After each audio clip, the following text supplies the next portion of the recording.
তো উনি আমাকে যে বিষয়টার উপরে আলোচনা করার জন্য ইঙ্গিত দিছেন, সেই বিষয়টার উপরে আলোচনা করতে গিয়ে সূরাতুন নিসার ৩৬ নম্বর আয়াতের কিছু অংশ তেলাওয়াত করছে। বিষয়টা হলো, আমরা দুনিয়াতেও শান্তি চাই, আখিরাতেও আযাব থেকে মুক্তি চাই। জোরে কোন ঠিক, কিন্তু আসলে শান্তি পাই না। আমরা ঘুমনি নেওয়া যাক, কিছু হা না কইয়ান ইনশাল্লাহ আমার সাথে। আমরা প্রত্যেকেই শান্তি চাই না, চাই না? শান্তি প্রত্যেকে চায়, এমনকি একটা ছাগল বকরিও শান্তি চায়। এই জন্য ছাগলের গলাত রশি লাগাইয়া যদি টানেন পানিত নিবার লেগা, দুই ঠ্যাং দিয়া এমন খুঁজি ধরে মরণ কবুল পানির দিত না। কেন? পানিত গেলে শান্তি লাগে না। এখন আপনি লক্ষ্য করে দেখেন, একটা মহিষ যদি গরমের সময় পানিত পড়তে পারে, দুইজনের রশি লাগাইয়া টানলেও পানির থেকে আনা যায় না। কেন? পানির শান্তি লাগে, শুকনায় অশান্তি লাগে। তাহলে প্রত্যেকেই শান্তি চায়, আমরাও চাই, সরকারও চায়, দেশের জনগণ সকলে চায়, কিন্তু শান্তি হয় না। মজুর এখন ঠিক কিনা? এর কারণ, দুধ পাইতে গেলে গায়ের নিচে যাইতে, বড়দের নিচে গেলে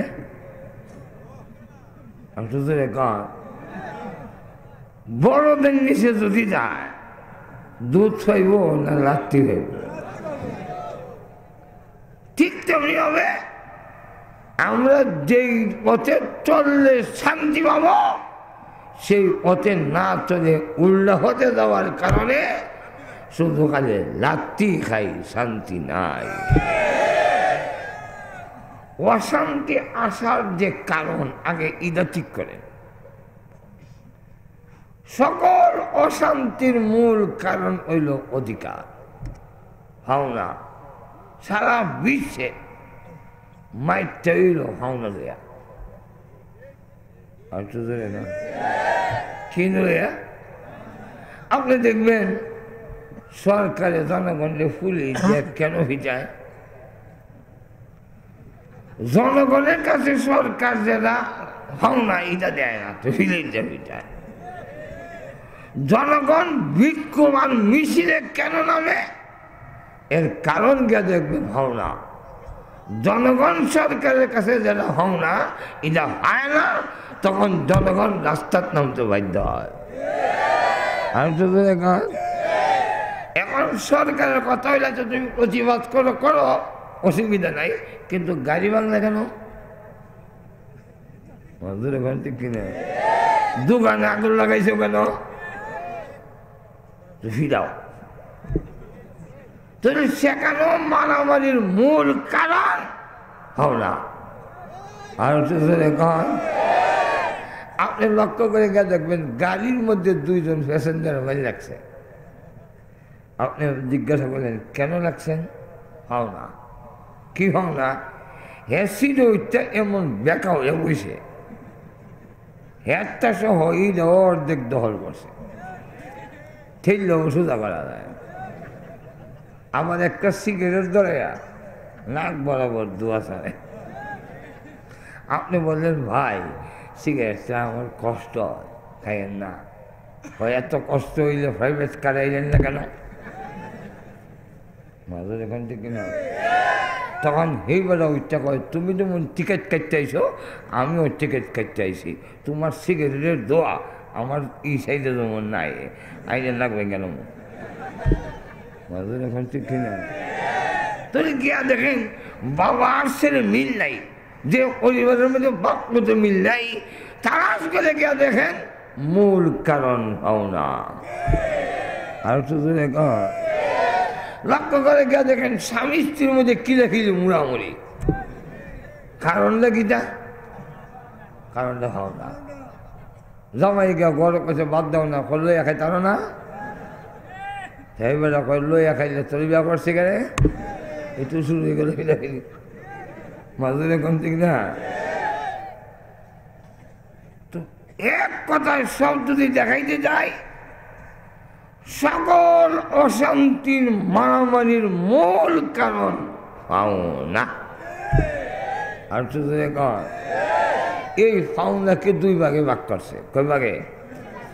একটা হলো আল্লাহর পাওনা আমরার কাছে, আর একটা হলো একে অন্যের পাওনা।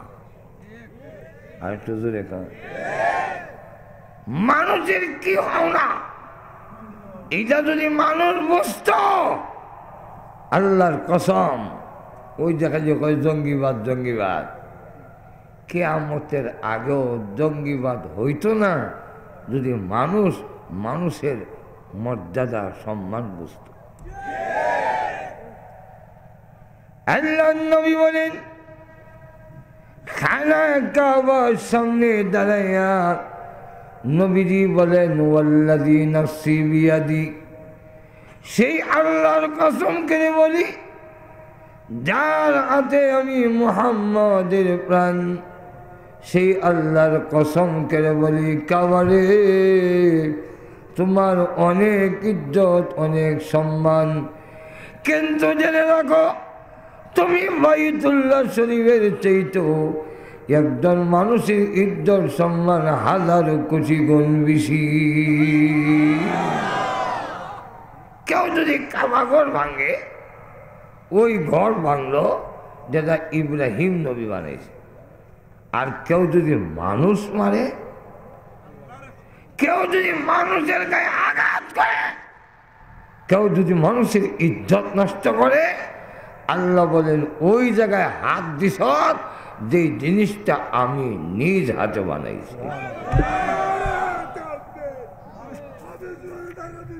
বাইরে তোর খেলা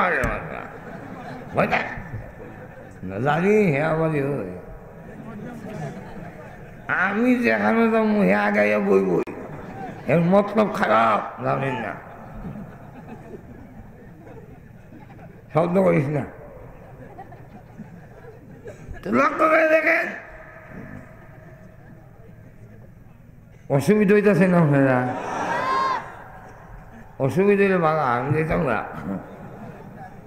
আগামীকাল মাহফিল টেকনা বিমানের টিকিট কাটা, দেখা গিয়ে বিমান উঠতেইব, টেকনা যাইতেইব। আপনারা অসুবিধা হইলে শেষ করে যেতাম, অসুবিধা হইতেছে। শুধু তারা রইসুল মুফাসসিরিন আব্দুল্লাহ ইবনে আব্বাস রাদিয়াল্লাহু আনহু, তিনি ওই আঙ্গুল দিয়া রসুলের রওজা শরীফ দেখাইয়া বলেন, এই রওজাওয়ালার কাছ থেকে আমি শুনছি একজন মানুষের একটা লালিজা আত্মিকা হয়ে গেছে, আপনি যা তুল্লা দিবার লেগে যদি আগুয়ার দৌড় দিয়া, আর যদি নাও পারেন বলেন তুলে দিয়েছে, দৌড় দৌড়ে গেছেন, এতে মদিনার মসজিদে 10 বৎসর এতে কাপ করার সমান শব্দ। যদি এই বিষয়টা জানতো, কোনো দিন মানুষ জঙ্গিবাদে লিপ্ত হতো না।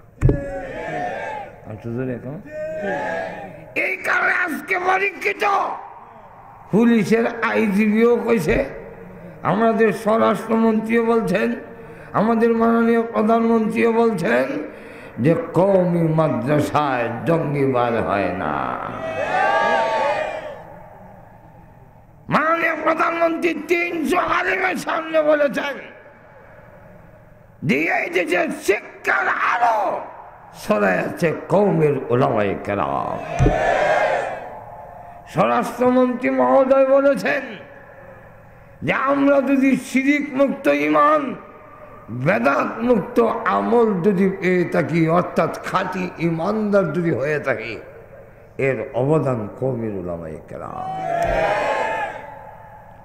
শিক্ষামন্ত্রী বলছেন মাদ্রাসার ছেলেরা যদি ইঞ্জিনিয়ার হইতো তাহলে রোডের পরিবর্তে বাস দিত না।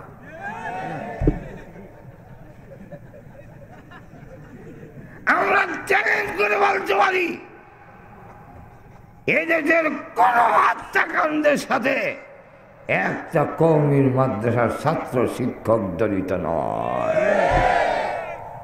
বাংলা ভাই বলেন আর আরবি ভাই, শেখ আব্দুর রহমান যে আরবি ভাই, একটাও মাদ্রাসার না, আমরা মাদ্রাসার না। মাদ্রাসা এখন ঠিক কিনা? আচ্ছা যাক, আমি আরেকটু কিছু বুঝাবার জন্য বলি না, অসুবিধা হইব। নবীর নাম শুনছেন না আপনারা? নবী দাওয়াত দেয় আর মানুষের হাত্তর দেয় যায়, অজ্ঞান হইয়া জমিনে পড়ে যায়, জিবরাইল এসে উঠায়। এইভাবে মাইর খাইছেন 950 বছর। কিন্তু ভিতরে ভিতরে একটা আশা, এই বুড়ারা মরলে ছোট বাচ্চারা যখন বড় হইব হেরা আমার দাওয়াত কবুল করবে, এই আশায় দাওয়াত দেয়। একদিন এক বেটা শুধু একটা বাচ্চা আঙ্গুল ধরে যায়, তো বাচ্চাটা জিজ্ঞাসা করে, আব্বু নবীর কাছে দেওয়া যায়? এই লোকটাকে বাবা পরিচয় করাই দেয়। ওই যে পাগল কইয়া যে এক লোকরে হাতর মারে, এই বেটা ওই।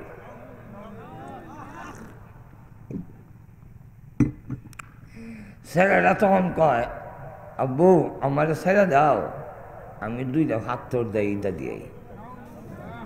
নাউজুবিল্লাহ, আসতে কমেন না, জোরে কইবেন। নবী বলেন, প্রভু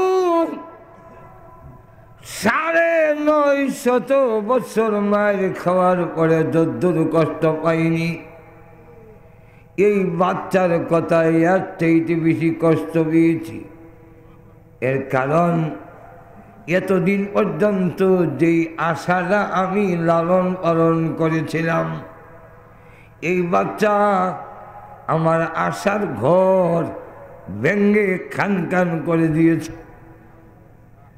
এই বাচ্চার কথা বোঝা গেছে কোথায় আশা করে বসে আছি। নিম গাছে যেমন আঙ্গুর ধরবে না, এই মানুষগুলোর কাছ থেকেও ভালো সন্তানের আশা করা যায় না। বদুয়া দিয়ে ফেললেন, আল্লাহ গজব দিয়া ধরো। আল্লাহ কোরআনে বলে, قال رب لا تذر على الأرض من الكافرين ديارا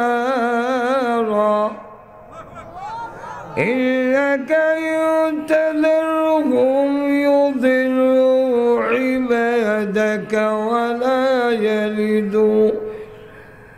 ولا يلدوا إلا فاجرا كفارا।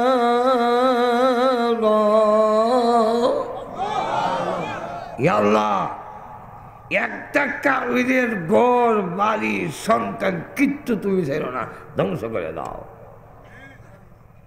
আল্লাহ পাক নবীর বদুয়াটা কবুল করলেন। কেন? 950 বছর মারছে। নবীর গায়ে হাত দেওয়া, আলিম উলামার বিরুদ্ধে হাত দেওয়া, কোরআন সুন্নাহর বিরুদ্ধে যদি কোনো হাত যায়, এই হাত আল্লাহর কাছে সবচেয়ে নিকৃষ্ট। প্রমাণ আল্লাহর কোরআন। আল্লাহ বলে, তাব্বাত ইয়াদা আবি লাহাবি ওয়া তাব্বা। আল্লাহ বলেন, আবু লাহাবের দুনো হাত ধ্বংস। কয় হাত? আচ্ছা ধরে এখন অর্থ কিন্তু ইধা নয় দুনো হাত ধ্বংস হোক, ঠ্যাং বাড়াতে হোক, কল্লা বাড়াতে হোক, অর্থ ইধা না। অর্থ হইল আবু লাহাব ধ্বংস হোক, কিন্তু আল্লাহ উল্লেখ করতে 2 হাত উল্লেখ করছেন, ইয়াদা দুনো হাত ধ্বংস হোক। কেন? তাফসীরকারকরা তার তিনটা জবাব দিয়েছেন। এর একটা জবাব হইল আল্লাহ বুঝাইতে চান এই আবু লাহাব দুনো হাতে পাথর নিয়েছে নবীকে মারার জন্য। আল্লাহ বুঝাবার জন্য হাতের কথা উল্লেখ করেছেন, যে হাত নবীকে মারতে চায়, যে হাত আলিম ওলামার বিরুদ্ধে যায়, কোরআন সুন্নাহর বিরুদ্ধে যায়, আল্লাহর কাছে এই দুইটা হাত নিকৃষ্ট হাত।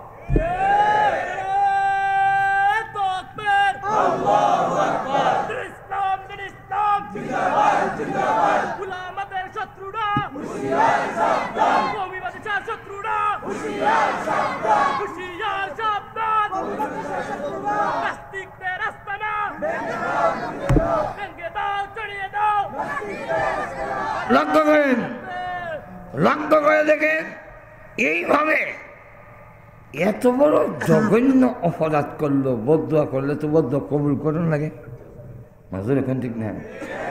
আল্লাহ এমন বন্যা দিলেন পৃথিবীর সবচেয়ে উঁচা জায়গায় 40 গজ পানি, কাবাগরও মাটির তলে, কাবাগরও হাতরের তলে, সব ভেঙে শেষ, সব ভেঙে শেষ। 40 দিন পানি রইল, নৌকাতে মাত্র 40 জন মতান্তরে 80 জন বেড়াবেড়ি নারী পুরুষ শুকনাত লাগলো, শেষ তো।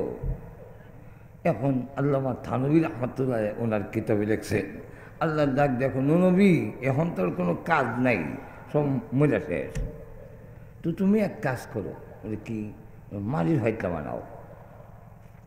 আল্লাহ মালির হয়তলা দিয়ে কী করুন, বানাও, কি করবা হরে কম। মালির হয়তলা বানাইতে বানাইতে বানাইতে বানাইতে বানাইতে বিশাল স্তূপ চাল দিছে।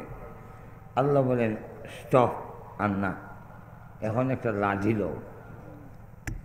আল্লাহ লাঠি দিয়ে কী করুন, এক একটা করে হয়তলা বাড়িয়ে ভাঙব। প্রভু নিজ হাতে যে পাতিলাগুলো বানাইছি, শ্রম দিছি, ইদা ভাঙতে কি মায়া লাগে না, তুমি কি জানো না? আল্লাহ বলেন মুসা নবী আমি জানি, তোমাকে জানাইতে চাই।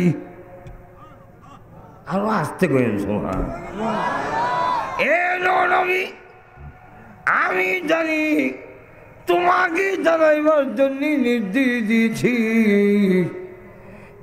এক একটা পাতিল ভাঙতে তোমার মায়া লাগে, অনু পয়গম্বর, কারণ কি পাতিলাগুলো নিজ হাতে বানিয়েছ, রু তো দেও নাই না, আল্লাহ রু দেই নাই, জান তো দেও নাই না, আল্লাহ জান তো দেয়নি, শ্রম দিয়েছি, সময় দিয়েছি। আল্লাহ বলেন অনু পয়গম্বর, মালির পাতিলাগুলো নিজের হাতে বানানোর কারণে, শ্রম দেওয়ার কারণে বাইরিয়া যদি ভাঙতে মায়া লাগে, যে মানুষগুলো আমি আল্লাহ আমার কুদরতি হাত দিয়ে বানিয়েছি, বন্যার গজব দিয়ে এই মানুষগুলো মারতে আমি মহান আল্লাহর কেমন মায়া লেগেছে। চিন্তা করে, মনে করেন আমরা শহীদ ভাইয়ের সাথে খুব কাতির, আমার ওনারও যদি একটা আল্লাহ না করুন, অথবা আমারও যদি একটা ছেলে নষ্ট হয়ে যায় আর বিচার দেয়, আপনার ছেলে ঝাঁক করে ফিরতি দিল নামে যাই খায়, এই যে হেরার বাসার যাই ঘুমাই গেছেন কেন, ফিরতি দিল যারা যাই কয় ইয়া বা খায়। আমি কইলাম ভাই আপনার ছেলেটা নষ্ট হয়ে যাচ্ছে, একটু বিচার করেন, শাসন করেন। বিচার হইয়া লাঠি লইয়া ইমন মাইট দিছে, এক করে মাইয়া হুতাই দিছে, পরে নিজে বইয়া কান্দে, কত মাই মারলা মাজুর এখন ঠিক নেই। আমাদের যে আগে চা হইতো ওনার খাওয়ায় না, তাই তো বিচারটা না দিল পারত মাজুর এখন ঠিক না। বিচার দিছে দিকে বুদ্ধি নষ্ট হয়ে গেছে, ইয়াবা খায়, পেন্সিল খায়, কিন্তু ইয়ার ফলও মায়া লাগে। আর আল্লাহ বলেন আমি মানুষ বানাইছি, ইদিরে যদি ফিছাই গজব দিয়ে ধ্বংস করি, এর ফলও আমার মায়া লাগে। তোমরা যদি এই জায়গায় হাত দাও, আমি আল্লাহ সহ্য করি না। বোমা বলে মানুষ ফেললিবা, যথাযথ মানুষ কোন করা ইসলাম কখনো অনুমতি দেয় না। আপনি কান বরং খেদমত শিখাইছে ইসলাম, খেদমত। অসুবিধা হইতেছে নি? আল্লাহ, এক ইহুদির বাচ্চা গাছটি একটা লইয়া যায়, কান্দে,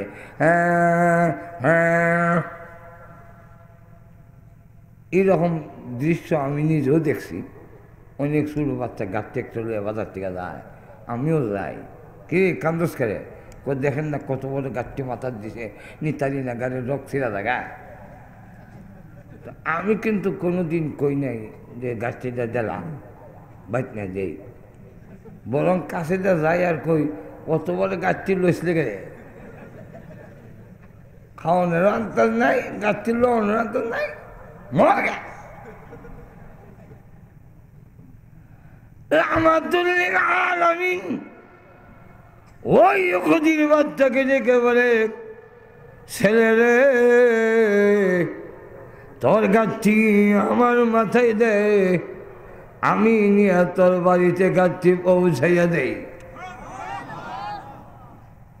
ইহুদিরা নবীর চরম এবং পরম দুশমন হওয়ার পরেও রাহমাতুল্লিল আলামিন ওই ইহুদির ছেলের গাছটি মাথায় নেয়া এখন যাচ্ছেন রাস্তা দিয়ে, বাড়ির সামনে গিয়ে বলেন, এটাই কি তোমার বাড়ি? বলেছে রেখা দেই। হ্যাঁ রেখা দেন।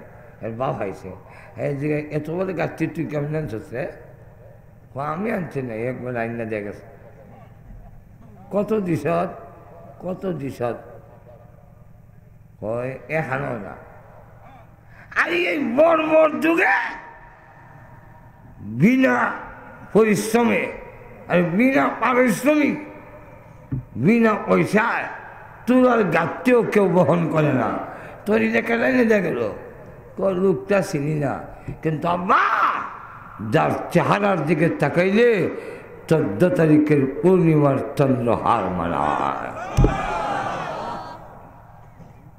পূর্ণিমার চন্দ্রের মধ্যে কলঙ্কের দাগ দেখা যায়, কিন্তু ওই লোকের চেহারার মধ্যে কলঙ্কের দাগ নাই। আর আব্বু এই যে সামান্য সময় তার সাথে আইতে গিয়া কিছু সমাজের সাথে ছিলাম, তার সুন্দর মিষ্টি মধুর আচরণ ব্যবহারে তুমি বাপের নাম বুঝলা দিয়েছি। ছোট বাচ্চারা বিশ্ব নবীর সহমতে বিশ্ব নবীর সংস্পর্শে আসলে মা বাবার আদরের কথা বুঝলা যেত। এর ঘটনা কখনের টাইম নেই, রাত অনেক। ইহুদি লোকটা কোন দিকে গেছে? দিকে দৌড়ে গেছে, গিয়ে দেখে পাথরের আড়ালে, পাহাড়ের আড়ালে রসুল যাচ্ছেন মোহাম্মদ। দিঘায় ওই লোকটা ওই না, হ্যাঁ ইরেই সর্বনাশ, কি করছ? এ তো আব্দুল্লাহ ছেলে মোহাম্মদ, যে নবী দাবি করে। আর যে লোকটা নবী দাবি করে সেই লোক গাছটি বহন করে তোর বাড়িতে পৌঁছে দিয়েছে। বলে হ্যাঁ, এই যদি হয় আদর্শ, এই যদি হয় তাদের নিয়ম। দৌড়ে গিয়ে নবীজির সামনে দাঁড়ায় কয়, ও মোহাম্মদ, আমার চোখ খুলে গেছে। দাঁড়ান, আজকের আচরণে আমি বুঝতে পেরেছি আপনি আল্লাহর পয়গম্বরের সন্দেহ নাই, আমার বাড়িতে চলে আসুন, ওয়াদা দিলাম গো আমরা সকলেই কালিমা পড়ে এক্ষুনি মুসলমান হয়ে যাব।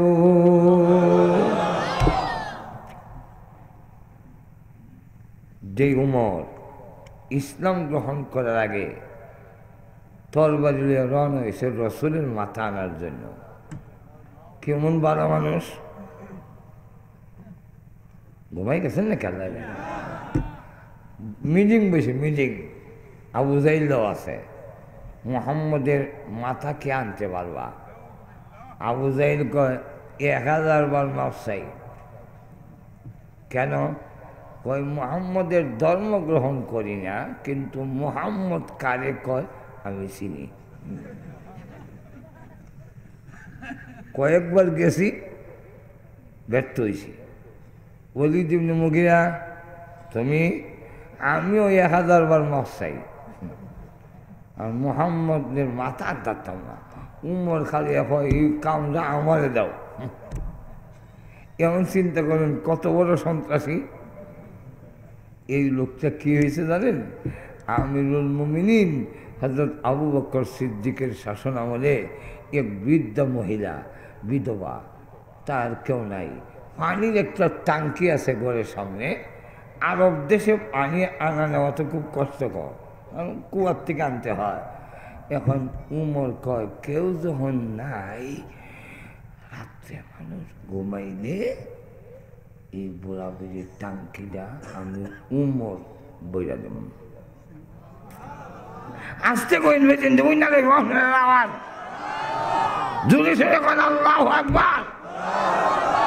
যেই উমর রসুলের মাথা আনতে যায়, সেই উমর নবীর সাহাবত পাইয়া ইসলাম গ্রহণ করার পরে বৃদ্ধা মহিলার পানির ট্যাঙ্কি বইরা দিতে যায়। কিন্তু গভীরা কাছে গিয়া দেখে কেডা জানে পানির ট্যাঙ্কি বইরা দিয়ে গেছে। তো দেখা যায় আমার থেকে আরো আগে লোক আছে, আর তো আগে তো পরের দিন গেছে, গিয়া দেখে ওই দিনও পানির ট্যাঙ্কি ভর্তি। কেডা রে, আমার আগে আগে যায়, এর পরের দিন আরেকটু আগে গেছে, গিয়া দেখে ওই দিনও পানির ট্যাঙ্কি ভর্তি। এবার উমর কয় এটা মানুষ না, এটা জিন্নাত, আমার আগে আগে এই কাম করে। আগামীকাল আমি পানি না আইনা একটা লাঠি লইয়া বম, জিন্নাতরে সুজা হইয়া সারো। এখন অন্ধকারে বই দিছে, দেখে নীরব নিস্তব্ধ যখন মানুষ হয়ে গেছে, অন্ধকার মানে ছড়াই গেছে, দেখে এ বুড়া চাদর দিয়া নাক মুখ গুইয়া আর পানির একটা টাঙ্কি কাঁধে কইরা যায়, পাউডার টাইনা টাইনা আরে পুরা স্পিডে যাইতারে না। দেখা কয় এত দুর্বল তো কোনো জিন্নাত নয়। তাহলে দেখবো দেখো তুমি ওমরের আগে আগে পানির ট্যাঙ্কি বলে দাও, এক্ষুনি আমি তোমাকে দেখাইয়া দিব। এই বলে লাঠি লাগবে না, এই বুড়ারে ধরতে লাঠি লাগবে না। পিছন দিক থেকে গিয়ে ধাপটা মেরে চাদর ধরে টান দিয়েছে। এমনি তাকায় দেখে চাদরের ভিতর থেকে বের হয়ে এসেছেন আমিরুল মুমিনিন আবু বকর সিদ্দিক। ইন্না লিল্লাহ। আপনি হে আমিরুল মুমিনিন, মাফ করে দিন, আল্লাহর কসম আমি জীবনে কোনোদিন কল্পনাও করিনি আপনি আমিরুল মুমিনিন হইয়া জান্নাতের সার্টিফিকেট প্রাপ্ত সাহাবী,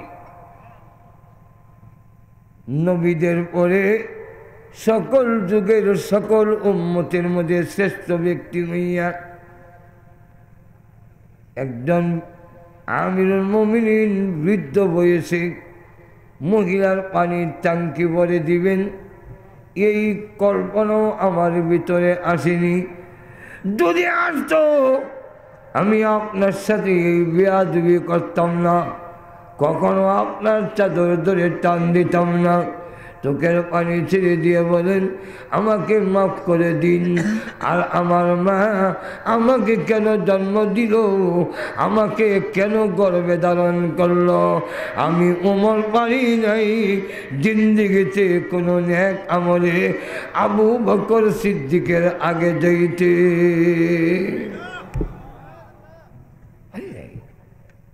যখন নাকি দান করাতে বেহরাইছে,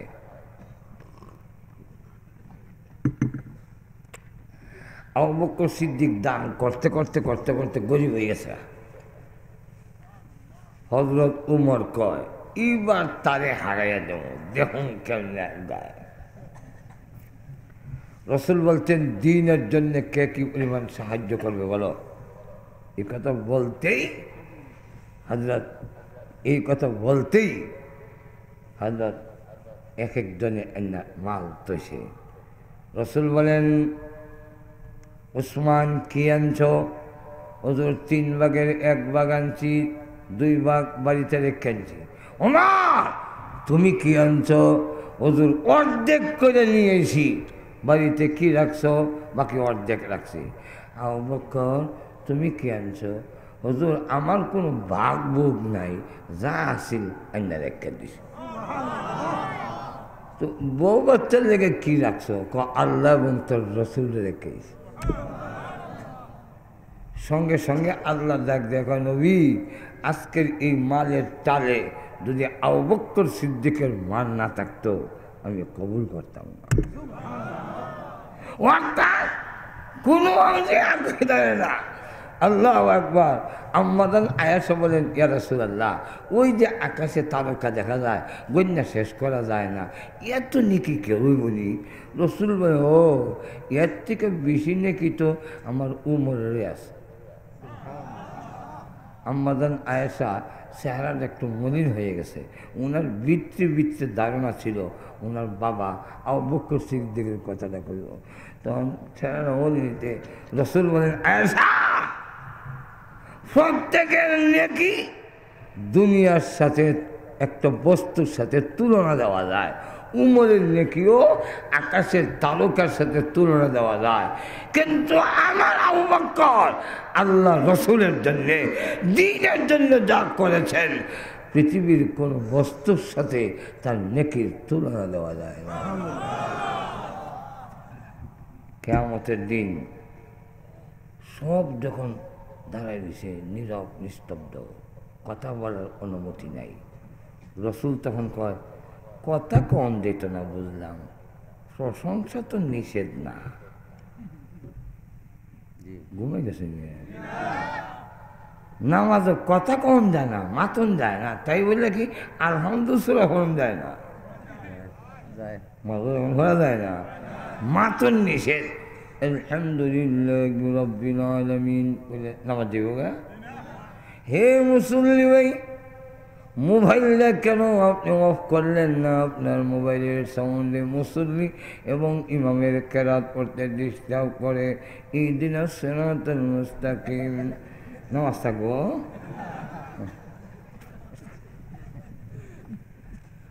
নবীজি বলেন প্রভু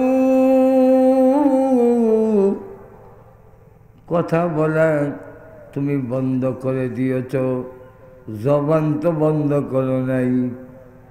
তাই নবীজি বলেন আনতা আহকামুল হাকিমিন, আনতা রাব্বুস সামাওয়াতি ওয়াল আরদ, أنت رب العالمين، أنت رب المشارق والمغارب، أنت رب العرش العظيم، أنت ذو الجلال والإكرام، أنت الحي القيوم।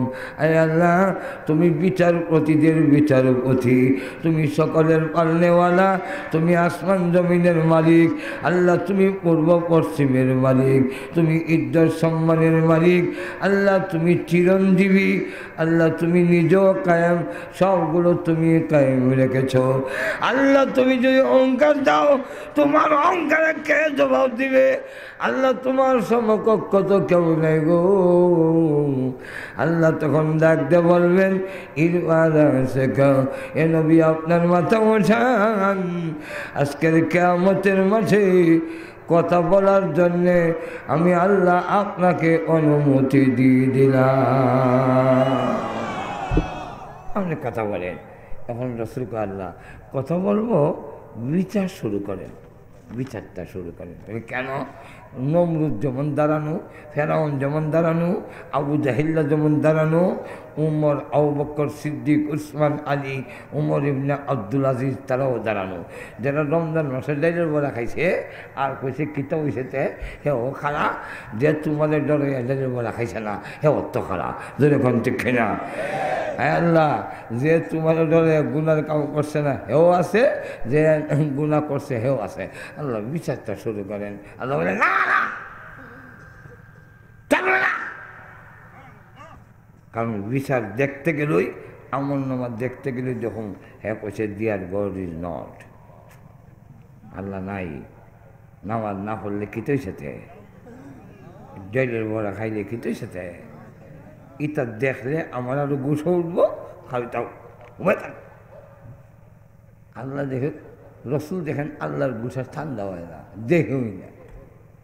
এমনি এক আমল নামা এটা দেখেন,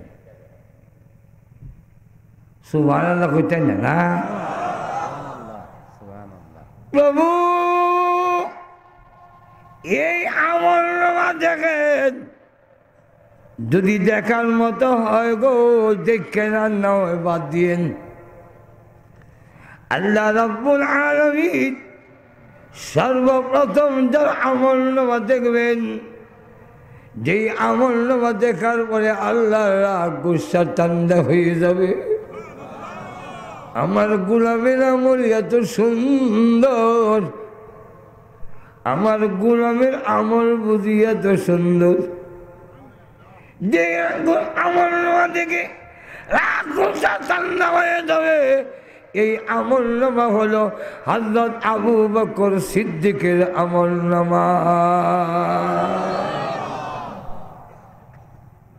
সেই আবু বকর সিদ্দিক রাদিয়াল্লাহু আনহু বুড়া বিলির পানির ট্যাঙ্কি বোঝা দেয়। কেন? মানুষের খেদমতে আল্লাহ খুশি। আর তো জোরে গান দেও। আমি যা বলতে চাইছিলাম বিস্তারিত কইতে গেলে রাইট হইব। আমার পরে আরেকজন কইবার লেগে উকি দিতেছে মাঝে মাঝে, বুঝছেন? হ্যাঁ হ্যাঁ, আরেকজনে উকি দিতেছে, বুঝলেন? তো উনারও কিছু দেওয়ান দরকার। আর আমার যেটা আমরা আজকের থেকে চূড়ান্ত নেওয়ার দরকার, যে একজন মানুষ উঠবেন উঠবেন তাহলে আপনারা বুঝেন, এক জানাজার লাশ দিতেছে, লাশ দিতেছে সামনে দিয়ে, রসুল বলেন ওয়াজাবাত। আরেকটা লাশ করতেন হয়ে গেছে জানাজা, রসুল কয় ওয়াজাবাত। সাহাবীরা হুজুর দুই ওয়াজাবাত, কিতা হুজুর ওয়াজাবাত? রসুল বলেন একটা হলো জান্নাত ওয়াজিব আর একটা হলো জাহান্নাম ওয়াজিব। বিলে কে লেগে আল্লাহ রসুল বলেন এই লোকটা বিদায় হয়ে যাইতেছে লাশ লইয়া, লোকেরা বরাবরি করতেছে, হায় হায় বড় ভালো লোক ছিল, বড় ভালো লোক ছিল, জীবনে কেউ কষ্ট দিছে না, গালি দিছে না, লোকটা বড় ভালো ছিল। আল্লাহর রসুল বলেন এই লোকেরা ভালো কোয়ার কারণে আল্লাহ ঘোষণা দিয়েছেন, ও তারা সাক্ষী থাকো, আমার এই বান্দার জন্য আমার জান্নাত ওয়াজিব করে দিলাম। আর একটা লোক যে গেছে, এই লোকটা যাওয়ার পরে লোকেরা কয় সিহ মরছে, যে দেশটা শান্তি হয়েছে রে, মরছে যে এলাকাটা শান্তি হয়েছে। রসুল বলেন আল্লাহ তখন ঘোষণা দিলেন জাহান্নাম ওয়াজিব। এই জন্য আজকের থেকে আমরা যদি উপলব্ধি করে থাকি তাহলে ওয়াদা করব যে আমি আমার দ্বারা কেউ যেন কোনো কষ্ট না হয়, যেরকম ঠিক খেয়ে, তাহলে কী হবে?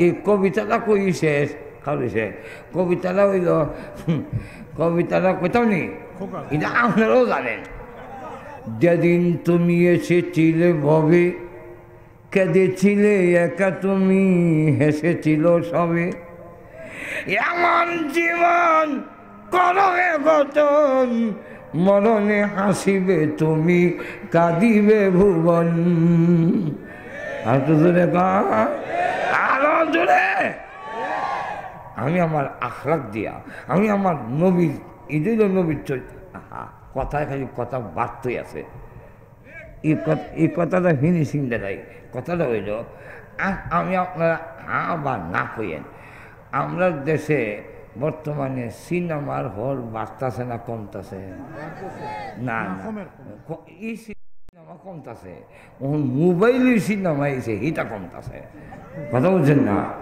সিনেমা হল কমতেছে কিন্তু মোবাইলের সিনেমা এসে বড় বড় ধরে কম ঠিক না এদিকে গুনার কাজও বাড়তেছে এদিকে মসজিদও বাড়তেছে এদিকে ওয়াজ মাহফিলে আগের থেকে লোক বাড়তেছে আমরা একসময় দাওয়াতের লেগে যাইদি সাথে লয়ে আনতাম ওই শফিক ভাই লাগান লোক পাইলে চা খাওয়াইতাম আর কইতাম ভাই ওয়াজটাতে ওই না আমার না ওরা কইয়েন মাঝের এখন ঠিক না আর কখন ওয়াজ এত বড় বাড়ছে হেলিকপ্টার লয়ে অফিসে লাগাল হয় না মাঝের এখন ঠিক না ওয়াজও বাড়ছে নামাজিও বাড়ছে তবলিগও বাড়ছে মাদ্রাসাও বাড়ছে ধরে কোন ঠিক কিনা কিন্তু আজকে মুসলমান মায়ের খাচ্ছে কেন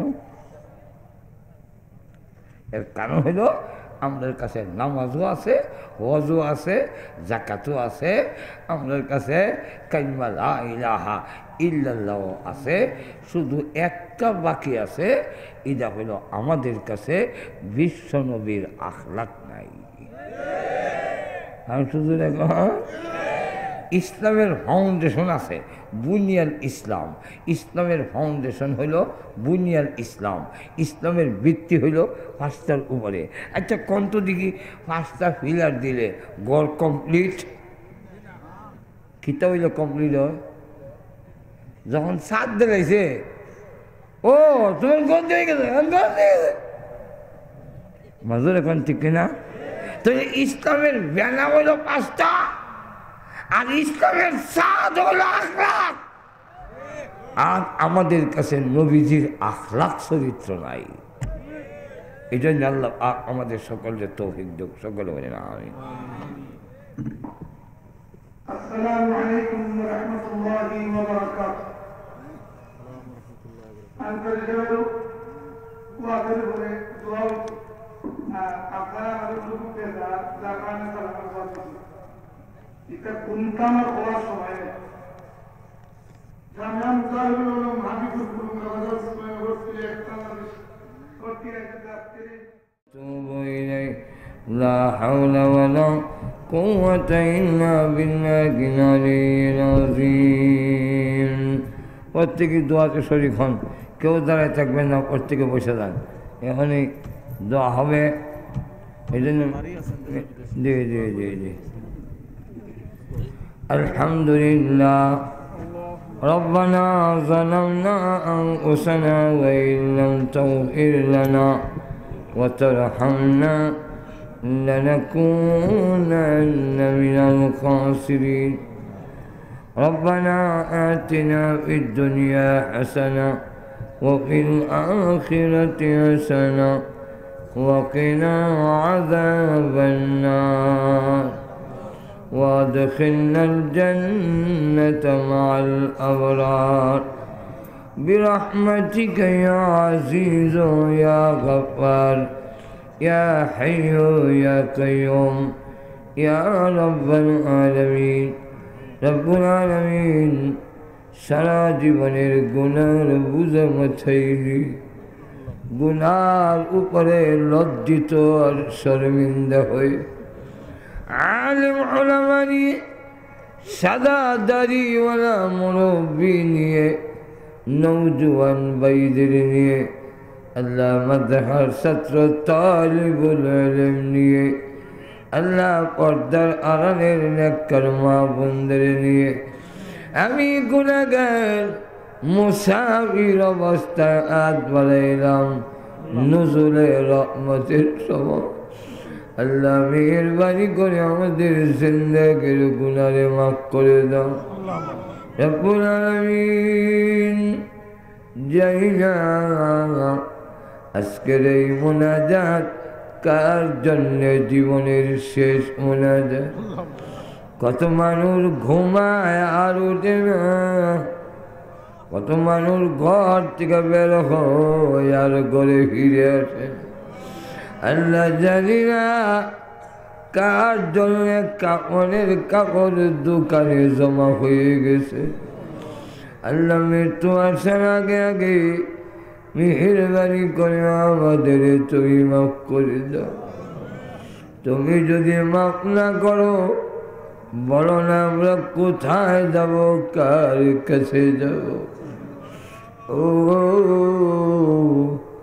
দুনিয়াতে দেখেছি ছোট সময় দুষ্টামি করলে ভাইয়েরা আমারে ঘরে ঢুকতে দেয় না, আব্বা ঘরে ঢুকতে দেয় না। সন্ধ্যা হয়ে গেলে ঘরের পিছনে দরজায় গিয়ে মা মা বলে ডাক দিলে এমনি দেখতাম মা দরজা খুলে দুইটা হাত বাড়াইয়া দিত। আর দেখে বলতেন আইরে ভাই, সকলে ভুলে গেল আমি তোর গর্ভধারণী মা বলে যেতে পারি না। সন্তানকে বুকে জড়াইয়া জীবনের সব অপরাধ মাফ করে দেয়। ও আল্লাহ, গর্বে রাখার কারণে যদি মারি এত দয়া এত মায়া হয়, তুমি তো আমাদের বানাইছো। আল্লাহ তুমি তোমার চাইতে কোটি কোটি গুণ বেশি দয়ালু। হ্যাঁ আল্লাহ, তোমার রহমতের দরজায় হাজির হয়েছি, আমাদের তুমি খালি হাতে বিদায় করে দিও না।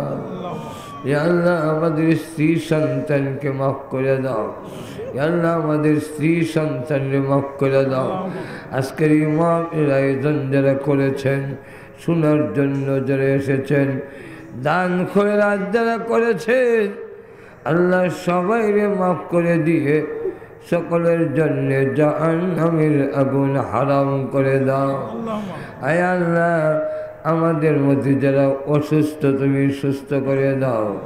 আয় আল্লাহ, আমাদের মধ্যে যারা অসুস্থ সুস্থ করে দাও। বিশেষ করে আনোয়ারুল রাজা চৌধুরী সাহেব এবং ওনার স্ত্রী অসুস্থ মাহবুব, ওনাদের পক্ষ থেকে দান খয়রাত করা হয়েছে এবং দোয়া চাইছেন। আয় আল্লাহ, এই নজরুল রহমতের সময় তোমার মায়ার বান্দাদেরকে নিয়ে তোমার দরবারে দরখাস্ত, আল্লাহ তোমার ওই বান্দা বান্দিকে আনোয়ারুল রাজা এবং ওনার স্ত্রীকে পূর্ণ সুস্থ করে দাও। রব্বুল আলামিন আরো যত বিমারি আছেন সবাইকে তুমি জীবা করে দাও। আয় আল্লাহ, আমরা যার যে অসুবিধা আছে অসুবিধারে দূর করে দাও। আয় আল্লাহ, সারা বিশ্বের মুসলমানকে এক অনেক বানাইয়া দাও। নির্যাতিত মুসলমানদের সাহায্য করো। আয় আল্লাহ, এই দেশের স্বাধীনতার সার্বভৌমত্বের হেফাজত করো। আয় আল্লাহ, এই দেশকে তুমি কবুল করো। দেশের মধ্যে শান্তি প্রতিষ্ঠা করে দাও। মুসলমান এবং ইসলামের জন্য নিরাপদ ঘাঁটি বানাইয়া দাও। আয় আল্লাহ তাআলা প্রভু, সমস্ত মাদারিসে কওমিয়ারে কবুল করো। হাজিপুর মাদ্রাসারে তুমি কবুল করো।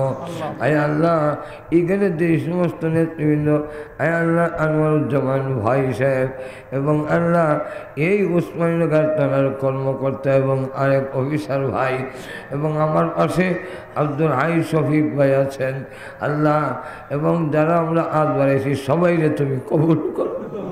আমরা তুমি মাফ করে দাও আল্লাহ, আমরা মাফ করে দাও। তোমার প্রিয় বান্দাদের খাতায় আমাদের নাম উঠাইয়া দাও। ইয়া আল্লাহ ইয়ার আমার রাহিমিন, আমাদের পক্ষ থেকে আল্লাহ কোটি দুরুদ ও সালাম সোনার মদিনা পৌঁছাইয়া দাও। আয় আল্লাহ তাআলা আমরা হাত বাড়াইলাম, আমাদের মধ্য থেকে যাদের মা বাবা বিদায় হয়ে গেছেন আল্লাহ আপনার মা বাবার কবরে দিও না, মা বাবার কবরে জান্নাতের বাগান বানাইয়া দাও।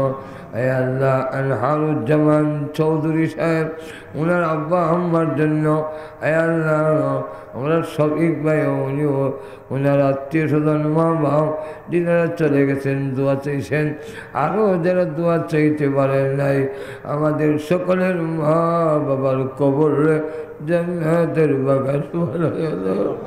আল্লাহ তাদের কবরে আযাব দিও না। ইয়া আল্লাহ আপনার উস্তাদ পীর মাশায়েখ, আয় আল্লাহ আমার প্রাণ প্রিয় উস্তাদ শাইখুল হাদিস আল্লামা গহর করি। ইয়া আল্লাহ এই মাদ্রাসার যিনি ছিলেন শেখ সাহেব আব্দুর রাফসা, ইয়া আল্লাহ উনি আজকে দুনিয়াতে নাই। আল্লাহ 2 দিন আগে তোমার এক প্রিয় বান্দা আল্লাহ শামসুদ্দিন শাহ গুলমুখ আমলের আল্লাহ বিদায় হয়ে গেলেন। আল্লাহ উনি সহ এই দেশের সমস্ত বুজুর্গানের দিন যারা চলে গেছেন ওনাদেরকে জান্নাতের উচ্চ মাকাম দান করা। আল্লাহ আমরা মক্কা মদিনা বারবার জিয়ারত করার তৌফিক, যেদিন মরণ দাও ইমানের সাথে মরণ দিও।